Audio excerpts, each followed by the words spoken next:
Assalamualaikum warahmatullahi wabarakatuh. Innal hamdalillah nahmaduhu wa nasta'inuhu wa nastaghfiruh wa na'udzu billahi min shururi anfusina wa min sayyiati a'malina. May yahdihillahu fala mudilla lahu wa may yudlilhu fala hadiyalah. Asyhadu an la ilaha illallah wahdahu la syarikalah wa asyhadu anna Muhammadan abduhu wa rasuluh alladzi la nabiyya wa la rasula ba'dah. Pemirsa dimanapun Anda berada, masih melanjutkan bab ataupun pasal di kitab Al-Kabair karya Syekh Az-Zahabi. Kemarin kita memasuki atau sudah membahas tentang dosa besar yang telah disusun oleh Imam Az-Zahabi, nomor 19 tentang khomer. Nah, kita memasuki di pertemuan kali ini nomor 20, yakni tentang al-maisir, yakni tentang perjudian.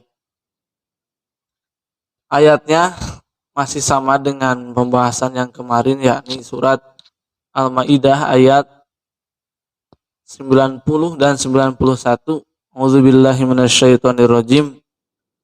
Ya ayyuhalladzina amanu, wahai orang-orang yang beriman, innamal khamru, sesungguhnya khamr itu, wal maisir, dan juga perjudian, wal ansab,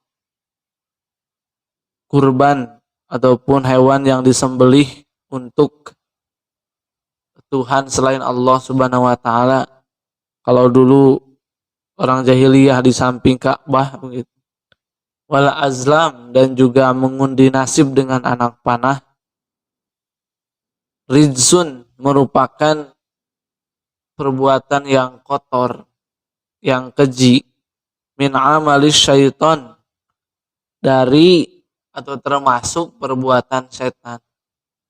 Jadi orang yang berjudi, orang yang minum khamr, orang yang menyembelih bukan untuk Allah dan mengundi nasib dengan apapun,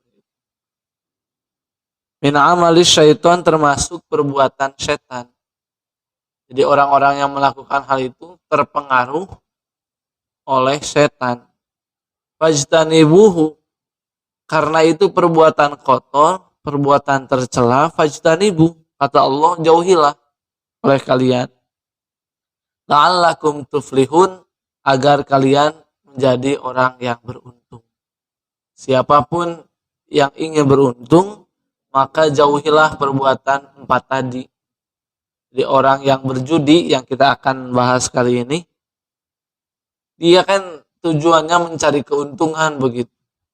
Padahal kata Quran, orang yang berjudi tidak akan beruntung. Nah ini kan sungguh bertolak belakang alias paradoks gitu. Ketika manusia cari keuntungan, tapi Al-Quran sudah menjelaskan bahwa dalam berjudi itu tidak ada keuntungan. Meskipun hanya 1 kali menang begitu.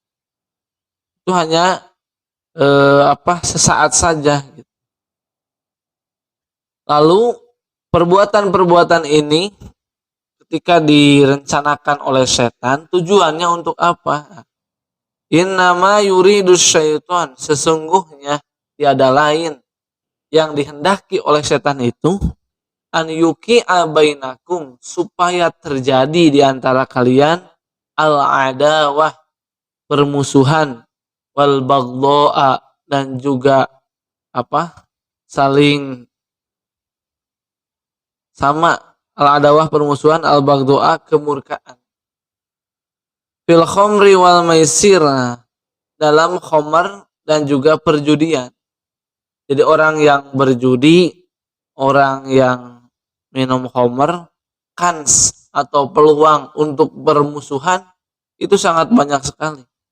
Misalnya kita ambil contoh, ketika orang sudah menjadi candu, baik itu candu terhadap khamr dan juga perjudian, ketika hasratnya tidak terpenuhi, sementara dia tidak memiliki modal untuk membeli dan juga untuk mengikuti perjudian, maka dia akan rela berhutang begitu.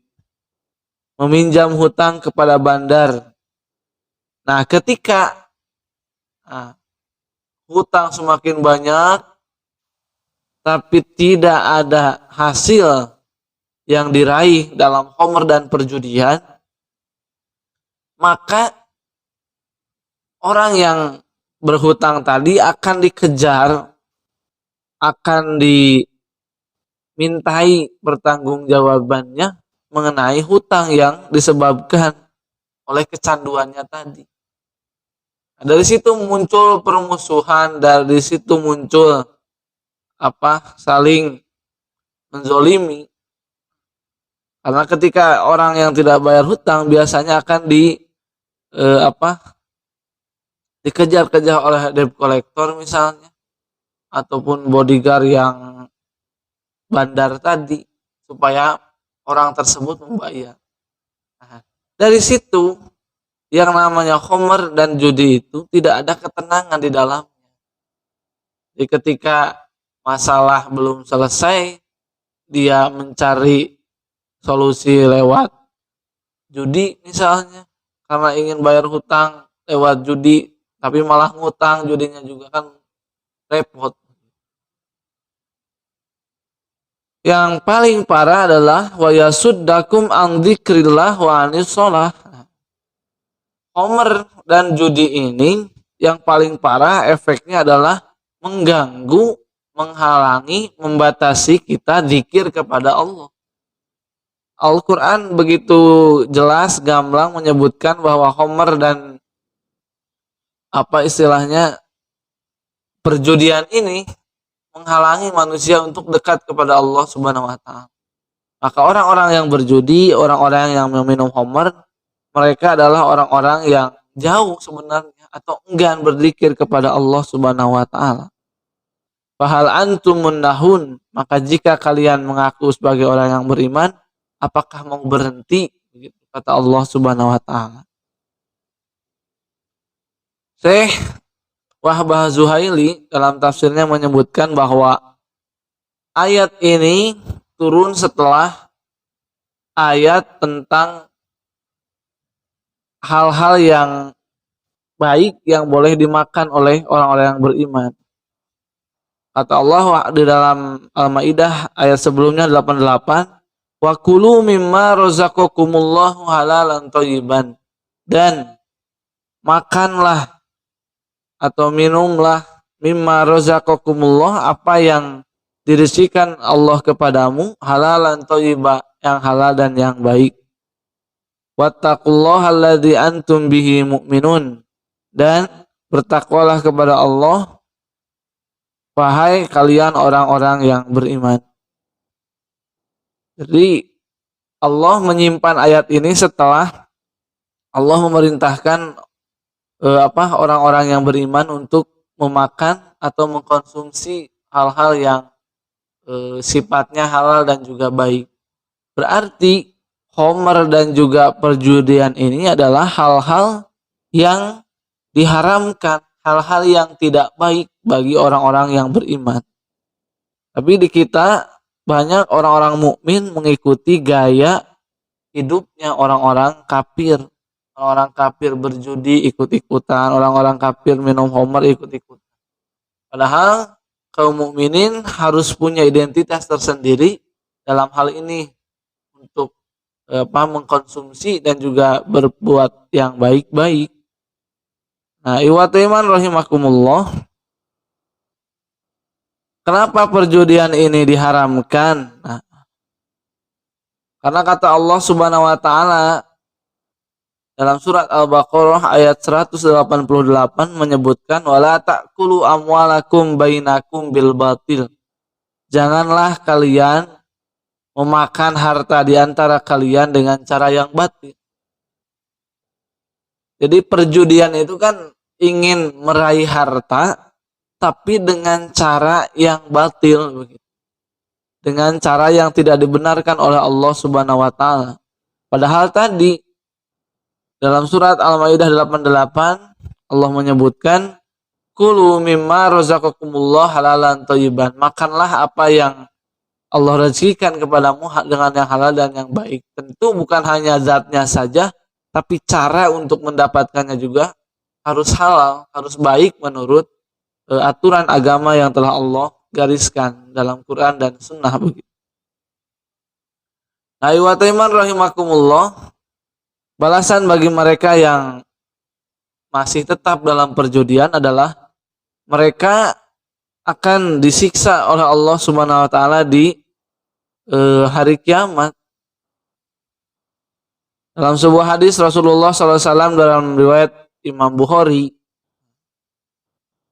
inna rijalan, sesungguhnya seseorang, yatahawwaduna fi malillah, yang berusaha meraih rezeki dari Allah, harta dari Allah, bigoiri hakin, tanpa hak, yakni dengan cara yang batil begitu. Dalam hal ini berjudi, falahumun nar, maka bagi mereka annar, balasannya neraka, yaumal kiamati, pada hari kiamat. Iman rahimakumullah, harta yang dihasilkan dari perjudian ini tentunya bukan untuk dimakan sendiri, maka akan jadi malapetaka ketika hasil perjudian itu yang dianggap memang statusnya tidak berkah dan juga penuh dengan keharaman dikonsumsi oleh istrinya, dikonsumsi oleh anak-anaknya, maka tidak mungkin dari harta yang haram itu melahirkan generasi dan juga istri yang solehah, tidak mungkin, karena memang diasupi atau disusupi makanan ataupun barang-barang yang haram dari hasil perjudian tersebut. Nah, yang terakhir, ikhwatu iman rahimakumullah, bahwa orang yang meninggal itu sesuai dengan kebiasaannya begitu. Ketika seseorang biasa bermain judi, maka yang dikeluarkan kalimat-kalimat di akhir hayatnya, di akhir kehidupannya, pasti yang berkaitan dengan perjudian. Misalnya dia menaruh barang sekian ataupun uang sekian dengan nomor sekian, dia akan mengeluarkan kata-kata selama ataupun sebiasanya dia hidup. Digambarkan dalam sebuah hadis, yamutu kullu insan ala ma'asya alaih. Tiap orang itu akan mati dalam keadaan seperti yang biasa ia lakukan. Orang yang berjudi, dia akan mati mengeluarkan kata-kata yang biasa dia sering keluarkan ketika berjudi.